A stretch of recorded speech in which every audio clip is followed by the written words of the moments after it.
কিমান পাখি বহুত পাখি প্ৰভু বহুত পাখি অনন্ত মূৰ্তি তুমি অনন্ত মহিমা ৰাক্ষসা ব্ৰহ্মাণ্ড তুমি আদি শক্তি ৰূপে অস্তিত্ব ৰচনাময় গণিত তথা সৃষ্টিৰ কৌশলময় কৰিলো ৰচনা কোৱাটো আছে যদি আৰু কিবা কাম তাৰো মই আয়োজন কৰোঁ এটিখনে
মাৰে তাৰ তুমি প্ৰতিকাৰ নকৰিব কিয়? তেন্তে শুনা, মৰমৰ পদাৰ স্নেহত ভুল গৈ ভোলানাথে পাহৰিলে কৰ্তব্য নিজৰ। পৰাই নিষ্পত্তিক সংহাৰ কৰিবলৈ অত্যাচাৰিত নটৰাজ মহাদেৱকে উপযুক্ত। আৰু ৰসকুটিত নিজেই মায়াবতীৰ জন্মদাতা স্বয়ং সিজন অপাৰক তেওঁ। পদৈ কৰোতাজনে বিলোপ কৰিব পাৰে সৃষ্টিৰ মহিমা। শান্তিটো প্ৰতিবাদ কৰিব নাই প্ৰয়োজন। নিজে মই হৈ অৱতাৰ সমাপন কৰিম এই প্ৰভূতা। তাৰেই আয়োজন মই কৰিছোঁ ৰচনা। সঁচাকৈয়ে সঁচাকৈয়ে প্ৰভু হ'বনে পূৰণ মোৰ মনৰ কাম? পৰিত্ৰাণ কৰিবনে নভাগিনী? যদিহে কৰিছে প্ৰভু তেনো ৰচনা সৰু আমাকো প্ৰভু তুমি ৰৰাই।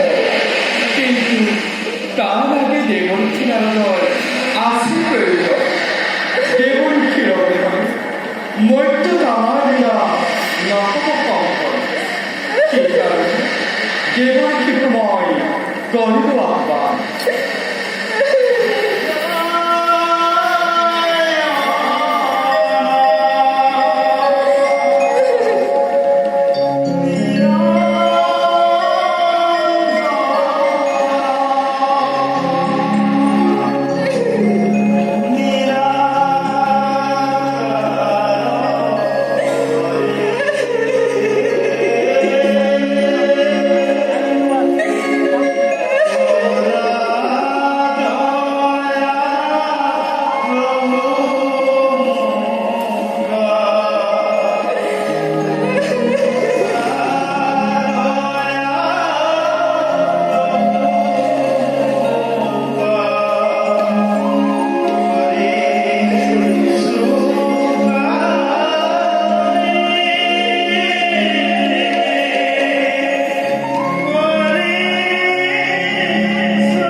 প্ৰয়োজন আছিল মইতো পাপ তাপ বাঢ়িছে অগ্নি বাঢ়িছে অগ্ৰপ্ৰতা আৰু তাৰ জৰ্জৰিত হৈ হওঁ ধৰিত্ৰী দেৱী নিৰ্বিদিশে পকাটৰে ইলাই বিলাই কাৰ্যপ্ৰাণী কৰিব শিক্ষে মই কৰিলোঁ আহ্বান। শুনা দেৱী, ধৰিত্ৰীৰ মুক্তিৰ কাৰণে নিজে মই মৰ্ত্যলৈ গৈ অৱতাৰ ধৰিবলৈ কৰিছোঁ মনস্থ। কিন্তু তাৰ আগে তুমিও দেৱী মৰ্ত্যলৈ কৰিব গমন। সহায়ৰ কাৰণে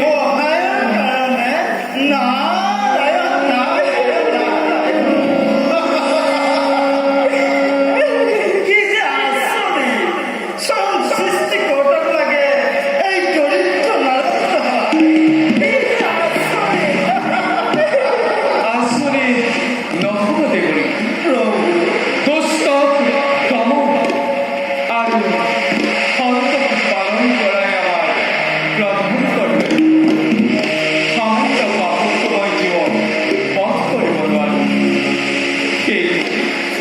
শিক্ষে তুমি মৃত্যু মৃত্যু পাপ পথি এনেদৰে কৰিবা প্ৰচাৰ যাতে সমুচিত শাস্তি মই দিব পাৰোঁ তাক।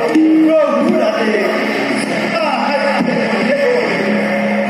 শুনা দেৱ, মায়াৰ অবিহনে আমাৰ এই কাৰ্য নহ'ব সম্ভৱ। সেইকাৰণে মায়াকো আমি কৰিলোঁ আহ্বান।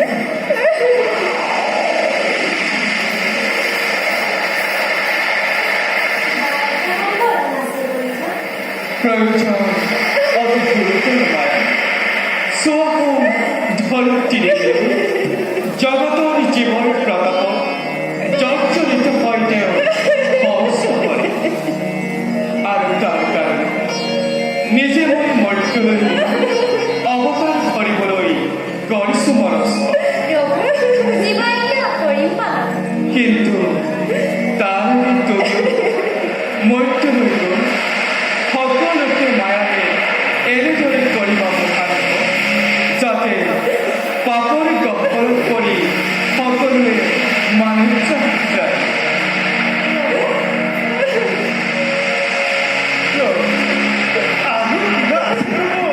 সৃষ্টিৰ কৌশল আছে জানিব সকলো কথা যথাসময় তথাপিতো কৌশলা লীলাময় সম্পূৰ্ণৰূপে অৱতাৰ ধৰিম মই নিষ্কৌশলে প্ৰভু সৃষ্টিৰ কৌশল